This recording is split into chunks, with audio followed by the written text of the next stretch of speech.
আজকের গল্প সুপর্ণা ঝার লেখা বাসি ফুল। পুজো করতে বসে আজও মেজাজটা গরম হয়ে গেল রঞ্জনার। আজও সবগুলো বাসি ফুল নিয়ে এসেছে ওর বর অর্পণ।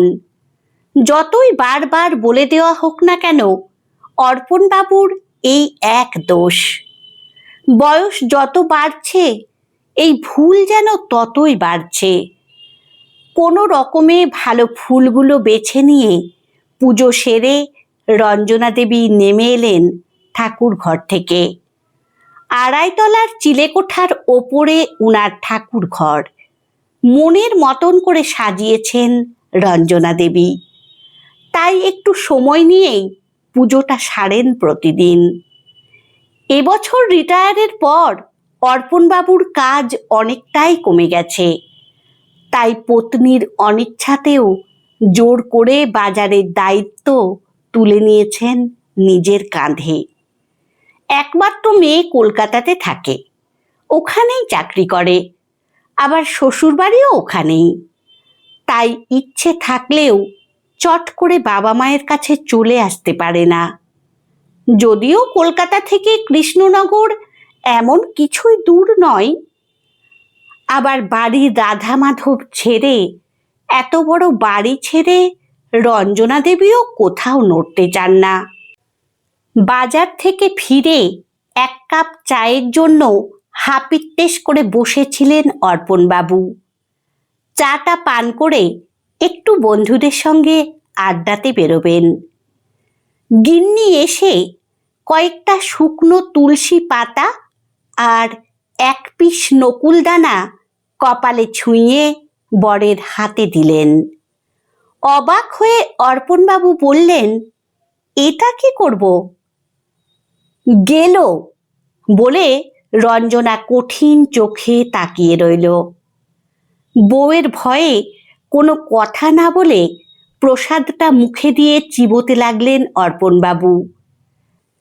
কঠিন গলায় রঞ্জনা বলল, এই শুকনো পাতা তুমিই গিলতে পারছো না, আর আমার ঠাকুরের জন্য এনেছো এসব?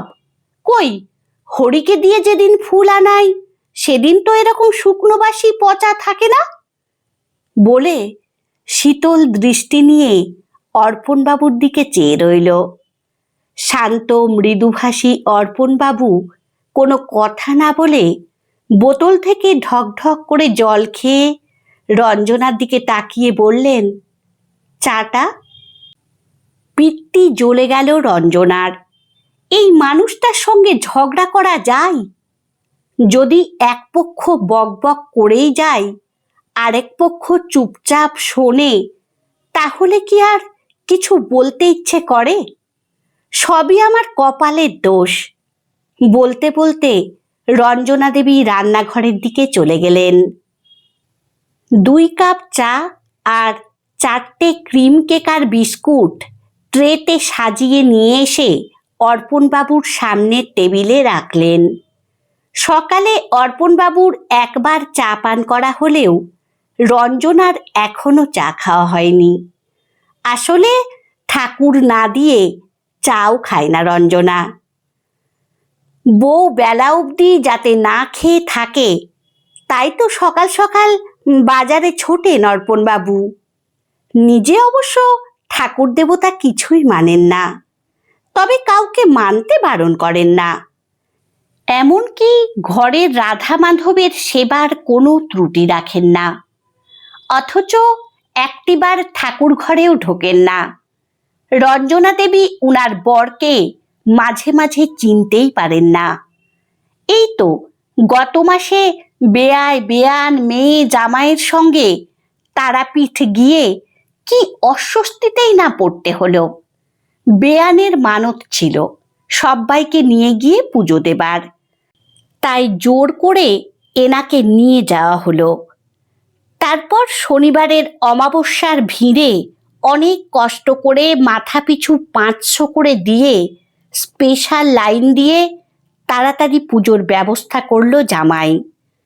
ওমা, এনাকে কিছুতেই মন্দিরের ভেতর ঢোকানো গেল না।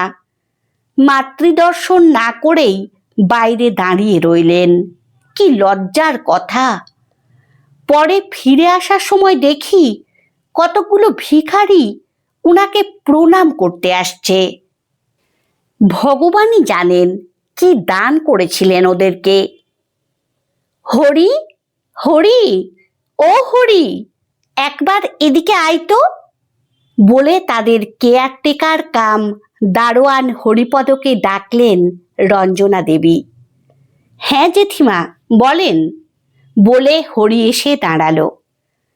তুই কাল সকালে জ্যাঠাবাবুর পেছনে পেছনে বাজারে যাস তো, তবে দেখিস তোকে যেন দেখতে না পায় তোর জ্যাঠাবাবু।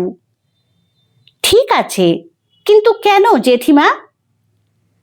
দেখবি কাদের কাছ থেকে তোর জ্যাঠাবাবু জিনিসপত্র কেনে, বিশেষ করে ফুলটা।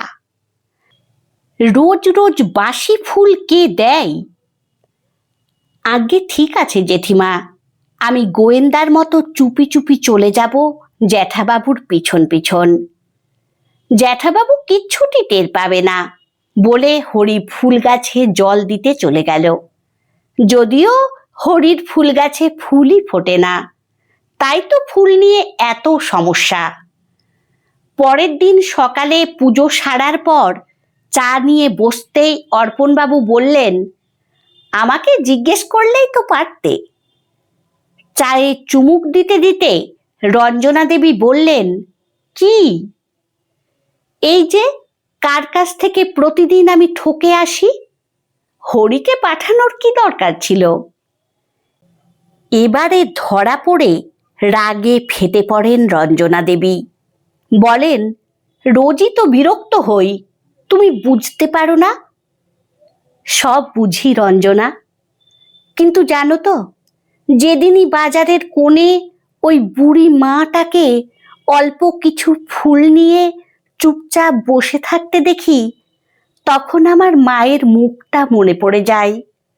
উনার দিক থেকে মুখ ফিরিয়ে চলে যেতে পারি না।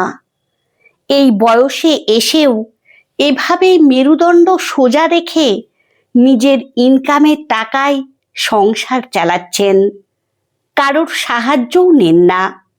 ঘরে অসুস্থ স্বামী আছে, ছেলেরা দেখে না, দেখবে কি? সবারই তো অভাব। তাই একটু ফুল কিনি, যদি একটু উপকারে লাগে।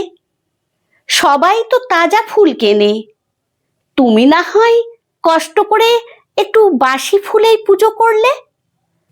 বুড়িমার শুকনো ফুলে পুজো করলে ঠাকুর কতটা অসন্তুষ্ট হবে আমি জানি না, তবে দুটো পেট সন্তুষ্ট হবে।